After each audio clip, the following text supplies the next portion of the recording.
Bismillahirrahmanirrahim. Assalamualaikum warahmatullahi wabarakatuh. Perkenalkan, nama saya Nur Fadilah, NIM S1S1 22025 dari kelas C, jurusan Teknik Informatika, Fakultas Teknik Universitas Halu Oleo. Di sini saya akan membahas mengenai materi ke-8, yaitu TRIS atau pohon dari struktur data dan algoritma menggunakan bahasa pemrograman Python. Langsung saja kita masuk ke pembahasannya. Nah, di sini ada overview di mana ada hal-hal yang perlu kita tahu sebelum kita masuk ke pembahasannya. Yaitu ada introduction to TRIS yang meliputi definisi dan properti. Kemudian ada tree ADT dan computing deep dan Hague. Selanjutnya ada binary trees. Yang ketiga ada implementasi trees. Nah, untuk implementasi meliputi using linked list dan using arrays. Yang keempat, tree traversal algoritma, dan yang kelima adalah summary. Nah, langsung saja kita masuk ke introduction to TRIS.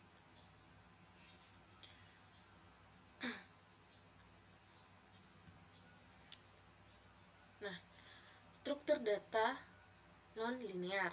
Nah, di sini untuk TRIS ini menyediakan sebuah algoritma yang lebih cepat untuk dalam proses pencarian dan pengambilan data dibandingkan dengan struktur data yang linear. Jadi array juga atau termasuk dari daftar yang tertaut. Nah, kemudian TRIS ini dapat menyediakan organisasi data alami yang bersifat hierarkis. Nah, di mana kita bisa tahu bahwa fungsi dari TRIS adalah untuk digunakan untuk pencarian dan pengambilan data yang terstruktur. Nah, di sini ada sebuah contoh. Nah, contoh ini merupakan pohon keturunan sebuah keluarga. Nah, di sini ada Abraham. Dia adalah akar dari pohon ini, di mana dari Abraham ini terbagi menjadi 7 akar. Nah, kita bayangkan saja Abraham adalah seorang nenek moyang dari sebuah kekeluargaan, di mana Abraham ini memiliki 7 anak, yaitu Ismail, Ishak, Zimran, dan lain-lain. Di mana dari setiap anak ini memiliki lagi akar yang seperti Ishak. Ishak ini memiliki 2 cabang akar, yaitu Esau dan Yakob, di mana Ishak dan Yakob adalah anak Ishak, yang berarti Ishak memiliki 2 orang anak dan memiliki lagi akar baru seperti Elipas dan Reuben. Nah, ini hanya contoh sederhana dari TRIS atau pohon keturunan. Kita bisa lihat nanti contoh yang lebih detailnya. Nah, kemudian di sini ada definisi dan properti pohon. TRIS adalah tipe data abstrak yang menyimpan elemen secara hierarkis dengan pengecualian elemen teratas. Setiap elemen dalam pohon memiliki elemen induk dan nol atau lebih turunan elemen. Elemen teratas dari pohon disebut sebagai akar pohon. Nah, seperti yang saya jelaskan tadi, bagian teratas seperti Abraham ini adalah bagian teratas dari bagian akar dari pohon, atau kita sebutkan sebagai penyebab dari terbentuknya akar-akar ini.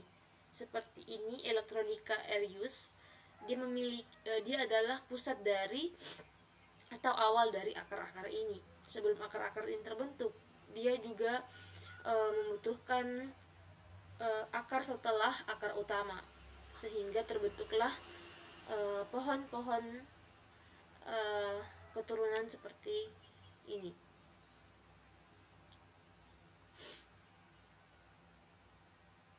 Kemudian ada formal definition. Secara formal kita mendefinisikan tree sebagai sekumpulan node yang menyimpan elemen sedemikian rupa sehingga node tersebut memiliki sebuah hubungan seperti orang tua dan anak yang memenuhi sifat-sifat berikut. Nah, jika T tidak kosong, ia mempunyai simpul khusus yang disebut sebagai akar dari T yang tidak mempunyai induk. Setiap node V dan T yang berbeda dari root memiliki node induk unik dari W. Setiap node dengan induk W adalah anak dari W. Nah, kita bisa memperhatikan bahwa definisi yang telah kita bahas sebelumnya dari sebuah pohon bisa saja kosong. Artinya, pohon tersebut tidak memiliki simpul apapun. Konvensi ini juga memungkinkan kita untuk mendefinisikan pohon secara rekursif. Nah, dua node yang merupakan anak dari orang tua yang sama adalah saudara kandung. Simpul V bersifat eksternal jika V tidak memiliki atau mempunyai anak. Sebuah node V bersifat internal ketika ia memiliki satu atau lebih dari anak. Luar simpul juga dikenal sebagai daun. Nah, untuk contoh dari eksternal dan internal, ini adalah contoh yang internal. Ini adalah contoh internal. Sedangkan untuk Ishak dan Su'ah, dia adalah yang eksternal karena dia memiliki cabang yang baru atau tidak memiliki tambahan akar di bawahnya. Nah, simpul U merupakan nenek moyang dari simpul V. Jika U sama dengan V atau U merupakan nenek moyang dari induk V, sebaliknya, kita bisa katakan bahwa simpul V adalah turunan dari simpul U ketika U merupakan nenek moyang dari V. Nah, sisi pohon T adalah sepasang simpul U dan V sehingga U adalah induk dari V atau sebaliknya. Jalur T adalah rangkaian node sedemikian rupa sehingga dua node yang berurutan dalam rangkaian tersebut akan membentuk sebuah sisi. Misalnya, di sini ada sebuah contoh yang berdekatan berisi jalur CS252 project, kemudian ada demos yang dimulai dari CS252 kemudian dilanjutkan dengan project, kemudian demos dan market. Ini adalah contoh jalur T, di mana rangkaiannya ini merupakan dua node yang berurutan. Nah, sebuah pohon diurutkan jika terdapat urutan linear yang bermakna di antara anak-anak dari setiap nodenya.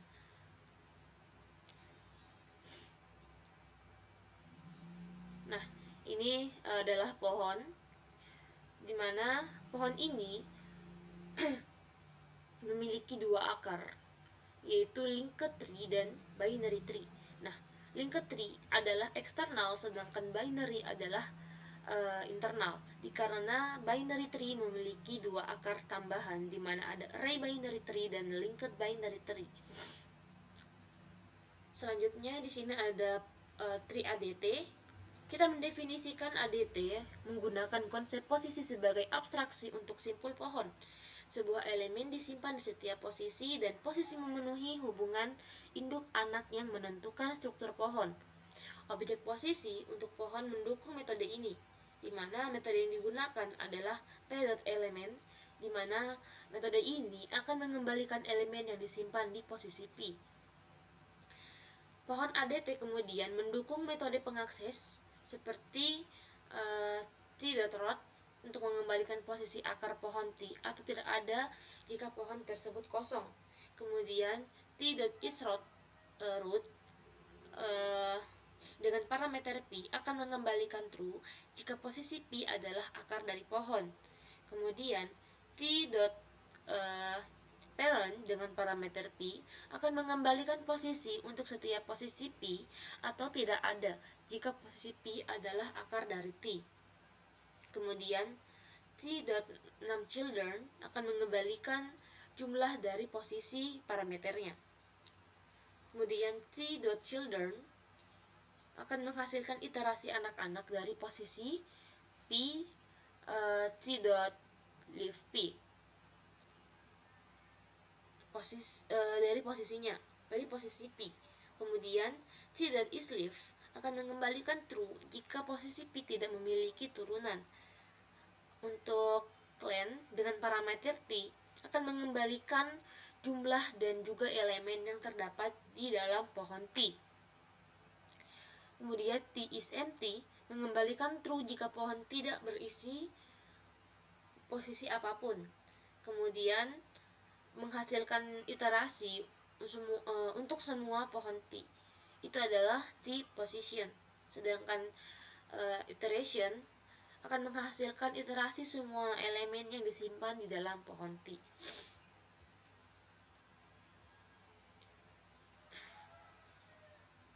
Kemudian di sini ada duck typing atau duck typing adalah pemrograman di mana suatu objek diteruskan ke suatu fungsi atau metode yang didukung tanpa semua tanda tangan metode dan atribut yang diharapkan dari objek tersebut pada runtime-nya.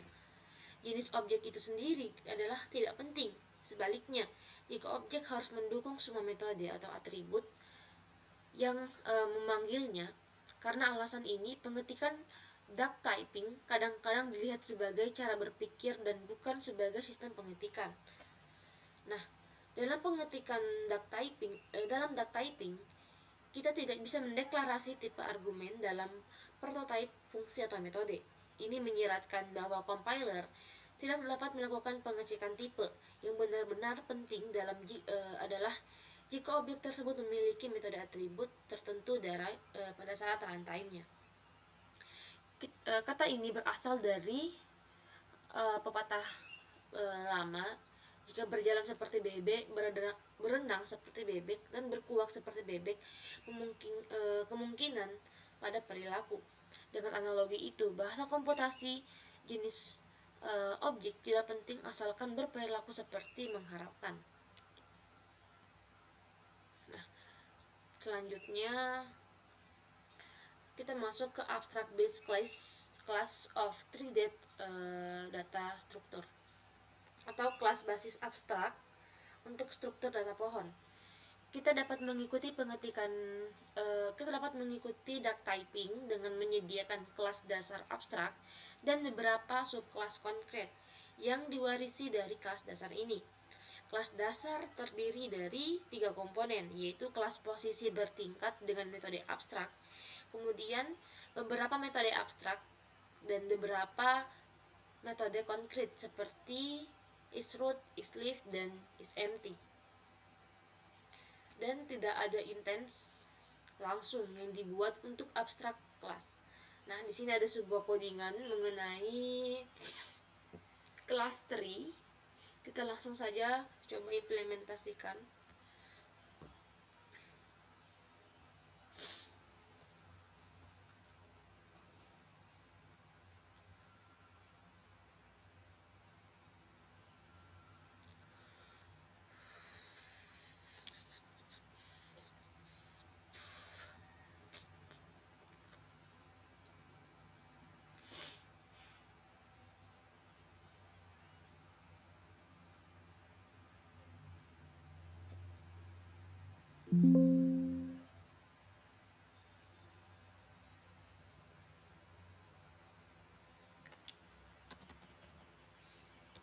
Tree.py.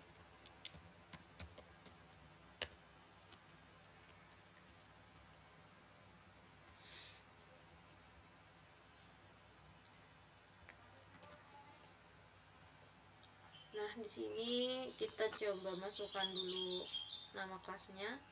Nama kelasnya di sini adalah kelas tree.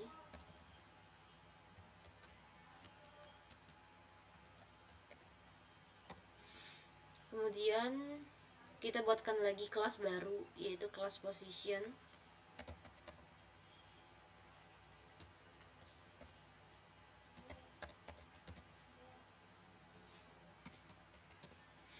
Nah, kemudian kita buatkan sebuah function, yaitu def element dengan parameter self. Kita masukkan dulu pengembalian, kita print saja, jangan dipakai rise. must be implementasi subclass.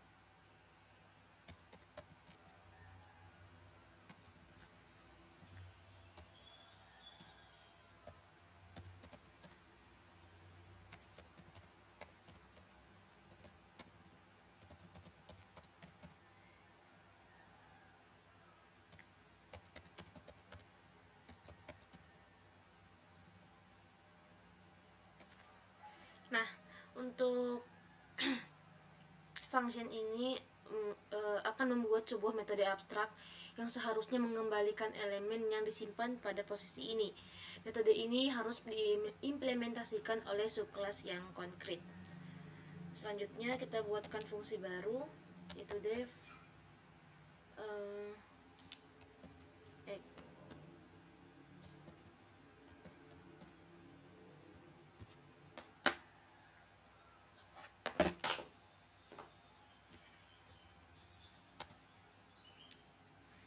Dengan parameter self dan other.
Def root, def parent.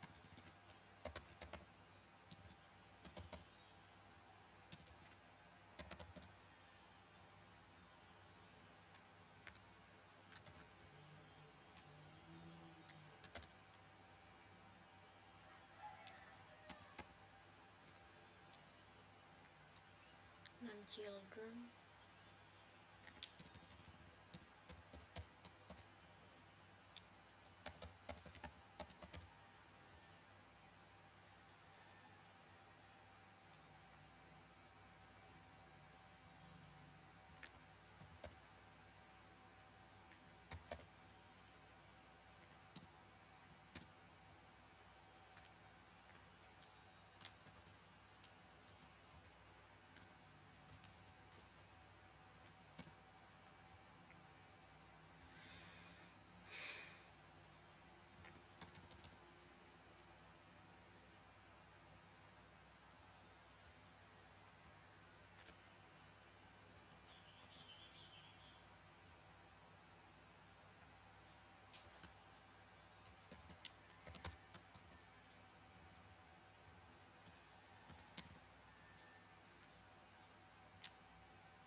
Nah, selanjutnya ini adalah kedalaman komputasi. Misalkan pi adalah posisi simpul pada pohon pi, kemudian kedalaman pi adalah nenek moyang pi, dia termasuk pi itu sendiri.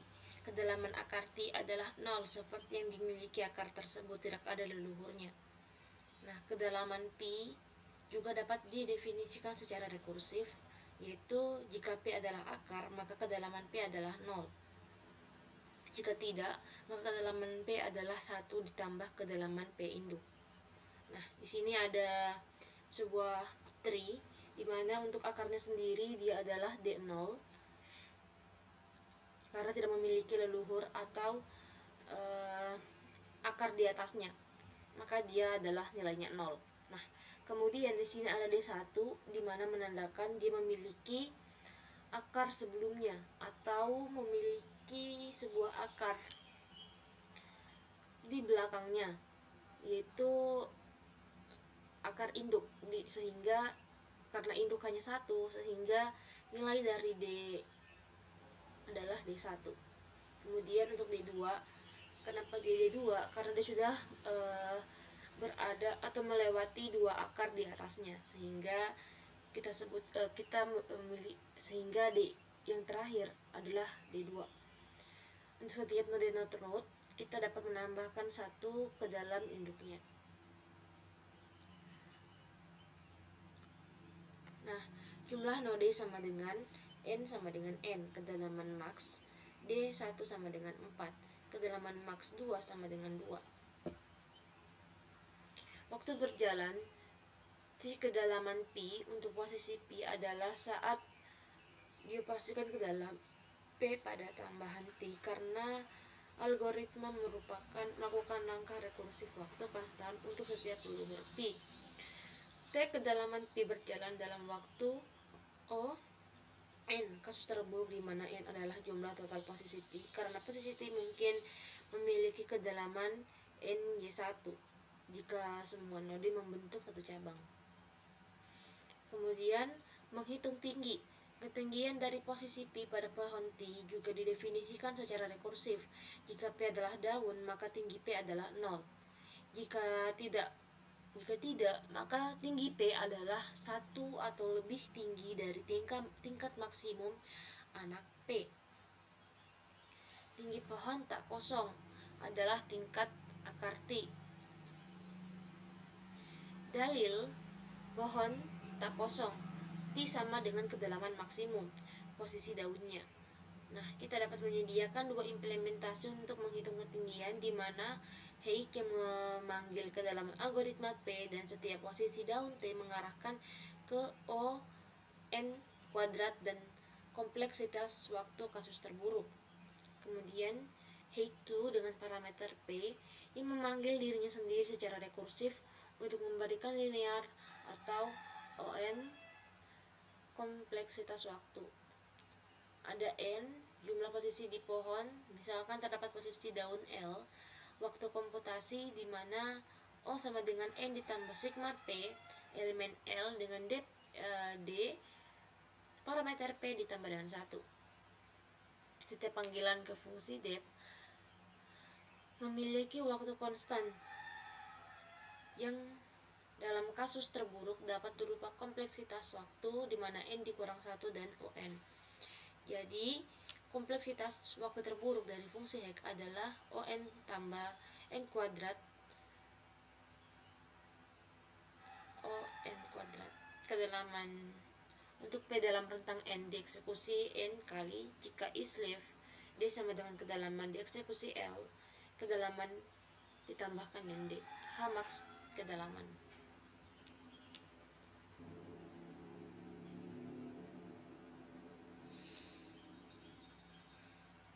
Hayek memberikan kinerja waktu terburuk ON. Ini berkembang secara top down. Kemudian Catch P berjalan dalam waktu menunjukkan jumlah anak dari P. Hayek menghabiskan O waktu di masing-masing posisi P untuk menghitung maksimum. Jadi jumlah berjalan keseluruhan adalah seperti berikut.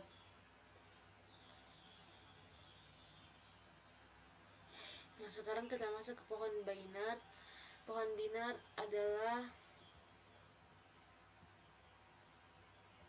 pohon terurut dengan properti setiap node mempunyai paling banyak 2 anak. Setiap node anak diberi label sebagai anak kiri atau anak kanan.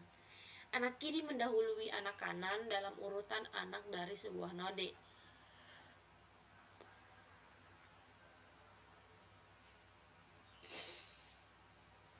Pohon yang berakar pada anak kiri atau anak kanan dari simpul interval V disebut sebagai kiri subpohon atau subpohon kanan, masing-masing dari V. Pohon binar dikatakan layak jika setiap node mempunyai 0 atau 2 anak. Pohon seperti ini juga disebut sebagai pohon binar penuh. Jadi dalam pohon binar yang tepat, setiap node internal memiliki tepat 2 anak. Pohon binar yang tidak tepat berarti tidak tepat. Contoh, pohon keputusan adalah pohon binar yang diperoleh dengan menentukan hasil berdasarkan serangkaian pertanyaan ya atau tidak. Ekspresi aritmatika dapat direpresentasikan dengan pohon binar yang menghubungkan daun dengan variabel dan konstanta dan node internal adalah operatornya. Ini adalah dua buah pohon binar, di mana setiap akar-akar tersebut hanya memiliki batas dari akarnya, yaitu 2. Kita bisa lihat ini adalah contoh dari bentuk T yang kita bahas tadi. Are you nervous? Yes atau no? No, maka will you need to access most of the money within the next 5 years? Dia tanya lagi, dan dia menjawab, are you willing to accept risk in exchange for higher expect returns? Dia menjawab lagi, stock portfolio. Nah, di sini kita bisa lihat bahwa memang untuk contoh pohon binary, dia memang tidak bisa lebih dari dua akar. Nah, kemudian di sini ada pohon yang mewakili ekspresi aritmatika. Nah, ini juga memiliki batas akar yaitu 2. Definisi pohon binar rekursif yaitu pohon binar kosong atau terdiri dari sebuah simpul R disebut sebagai akar dari T yang menyimpan sebuah elemen.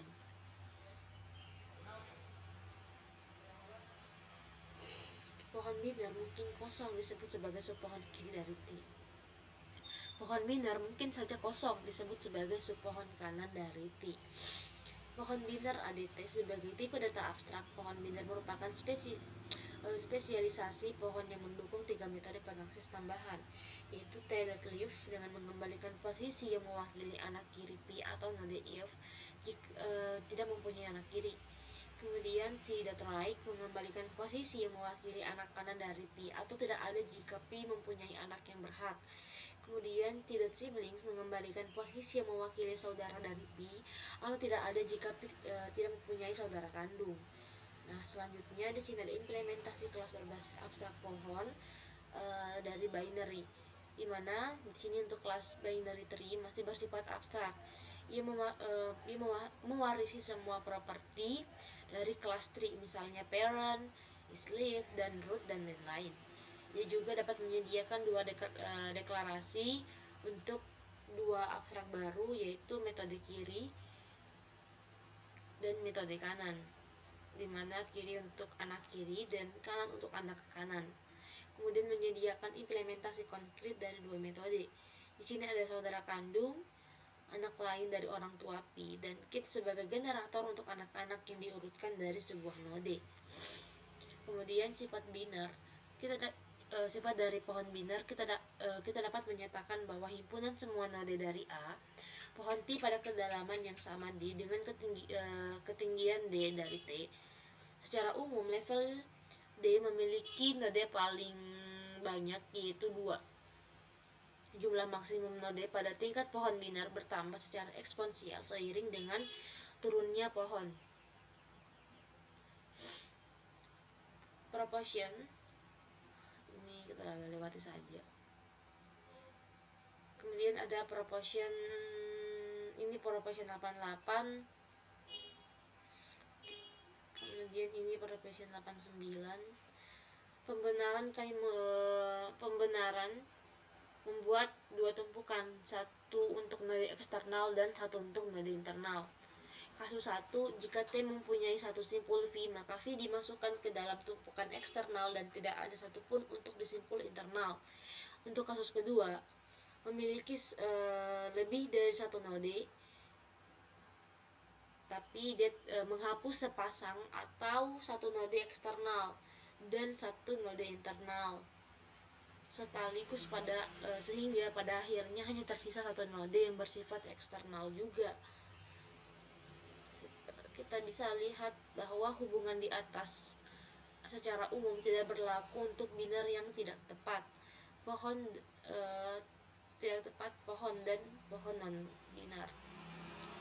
Pelaksana dari pohon, struktur tertaut untuk pohon biner itu dengan merepresentasikan berbasis array untuk pohon biner dan struktur tertaut untuk pohon umum.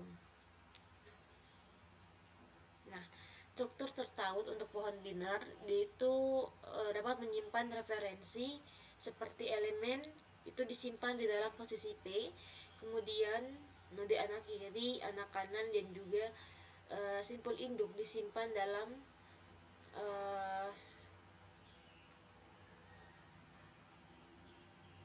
pohon T memelihara dua variabel, yaitu variabel untuk menyimpan referensi ke akar dan ukuran variabel yang mewakili jumlah total node dari T. Implementasi Python dari struktur pohon biner tertaut.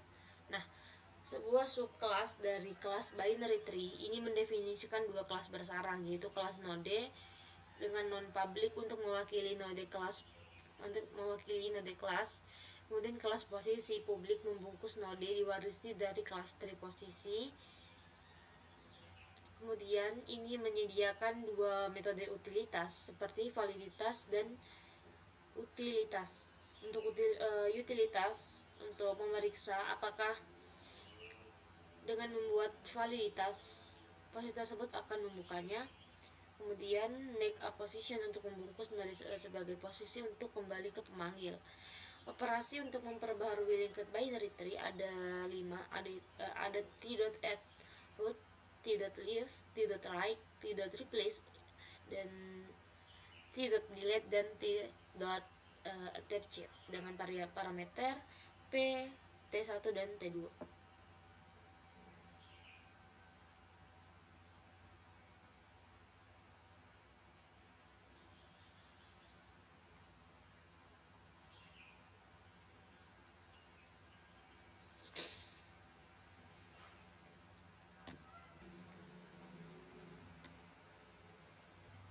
Selanjutnya kita akan membuat sebuah kelas linked binary tree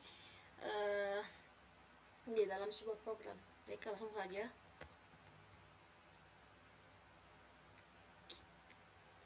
Nah, hal pertama yang perlu kita lakukan adalah membuat kelasnya. Itu linked binary tree.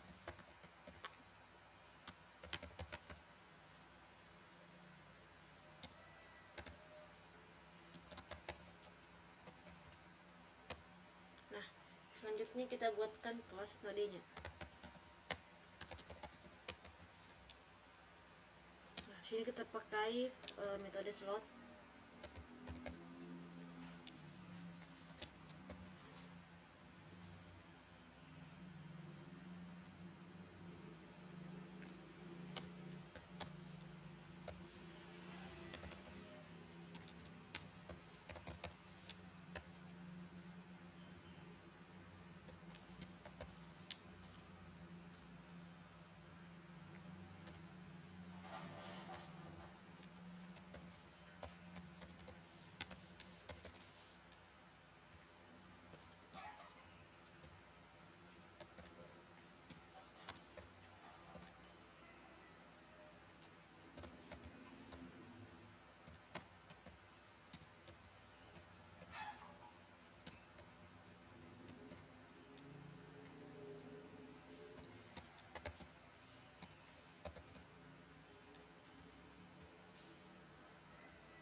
definite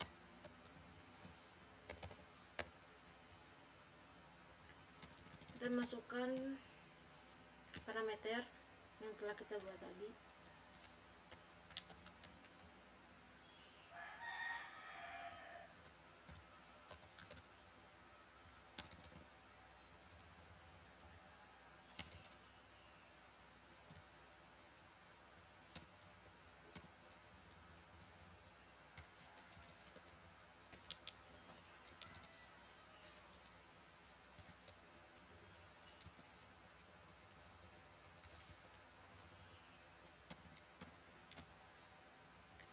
Sekarang kita deklarasi dia self dot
Ini codingan yang sudah jadi tadi, yang sudah kita buat sebelumnya.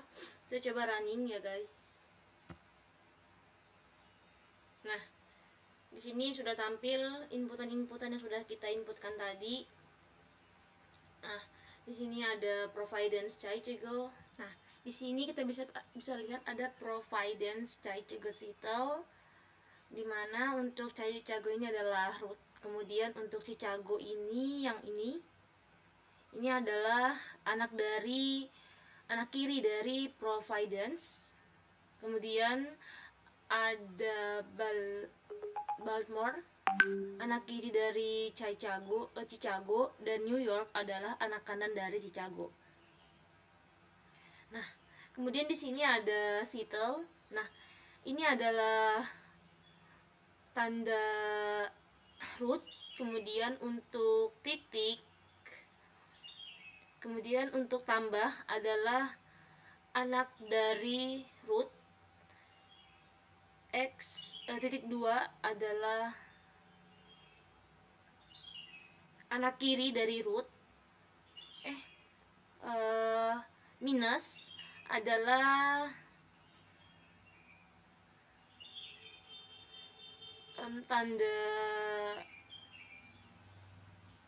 tanda X adalah anak kiri dari root.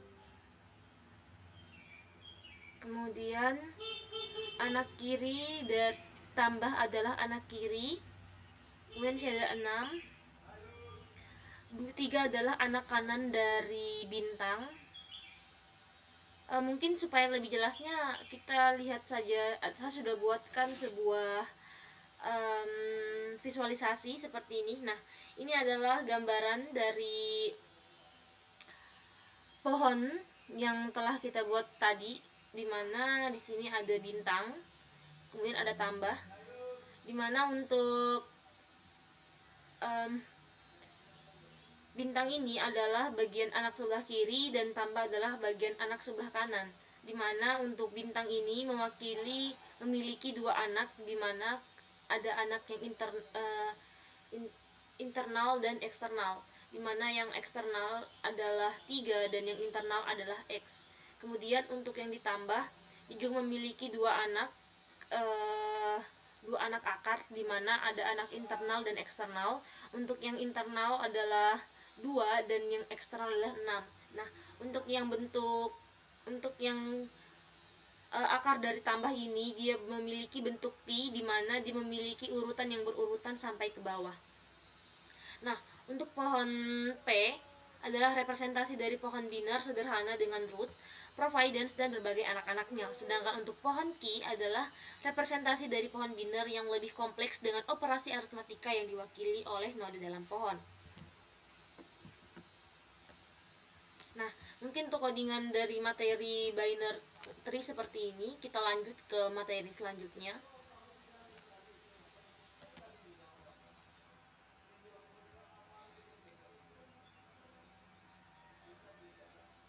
Nah, kinerja implementasi dari pohon binary tertaut, yaitu operasi dari len is empty dengan running time O1, dan untuk operasi root, parent, left, right, sibling, children, num, dan children adalah 01. Kemudian is root dan is left ini 01. Untuk deep dengan parameter P adalah O dengan D parameter P tambah dengan 1. Height dengan O, N, dan at root, at left, at right, replace, delete, dan attach. Mungkin materi pembahasan saya mengenai pohon atau tree dari materi kita yang ke-8 atau materi penutup dari mata pelajaran struktur data dan algoritma dengan bahasa Python telah selesai.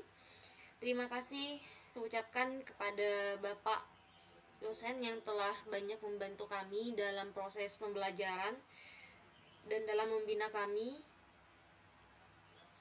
Terima kasih banyak. Semoga ilmu yang Bapak berikan kepada kami bisa menjadi nilai ibadah untuk Bapak dan juga untuk kami sebagai penerima. Terima kasih. Saya ucapkan wassalamualaikum warahmatullahi wabarakatuh.